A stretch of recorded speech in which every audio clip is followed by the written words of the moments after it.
नेपालका युवाहरूको आवाज विश्वभर सुनियो जब बीबीसी वर्ल्ड सर्भिसले जेनजी आन्दोलनमाथि विशेष डकुमेन्ट्री सार्वजनिक गर्यो।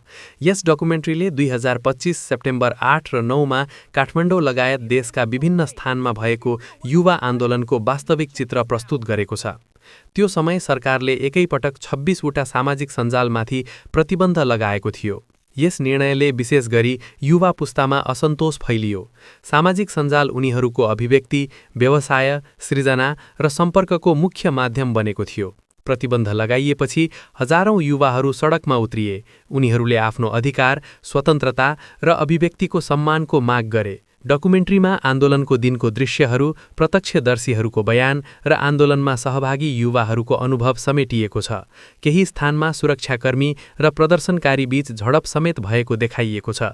डकुमेन्ट्रीले गोली चलेको घटना र त्यसले निम्त्याएको दुःखद परिणामबारे पनि प्रश्न उठाएको छ। विशेष गरी कसले आदेश दियो, किन यस्तो कठोर कदम चालियो भन्ने विषयमा गहिरो अनुसन्धान प्रस्तुत गरिएको छ। यस डकुमेन्ट्री सार्वजनिक भएपछि नेपालमा पुनः बहस सुरु भएको छ। धेरै युवाहरूले आफूहरूको पीडा र भावना विश्वसामु पुगेको महसुस गरेका छन्। सामाजिक सञ्जालमा यो विषय व्यापक रूपमा साझा गरिएको छ। कतिपयले यसलाई सत्य उजागर गर्ने साहसी प्रयास भनेका छन् भने केहीले यसलाई एकपक्षीय प्रस्तुति भएको आरोप लगाएका छन्। सरकारी निकायहरूले भने यस डकुमेन्ट्रीप्रति असन्तोष व्यक्त गरेका छन्। उनीहरूको भनाइमा यसले आगामी राजनीतिक वातावरणमा प्रभाव पार्न सक्छ।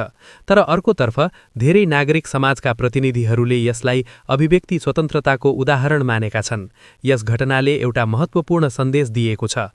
आजको पुस्ता मौन बस्दैन। उनीहरू आफ्नो अधिकार र भविष्यको विषयमा सचेत छन्। जेनजी पुस्ता सामाजिक, राजनीतिक र डिजिटल अधिकारको पक्षमा दृढ रूपमा उभिएको देखिएको छ।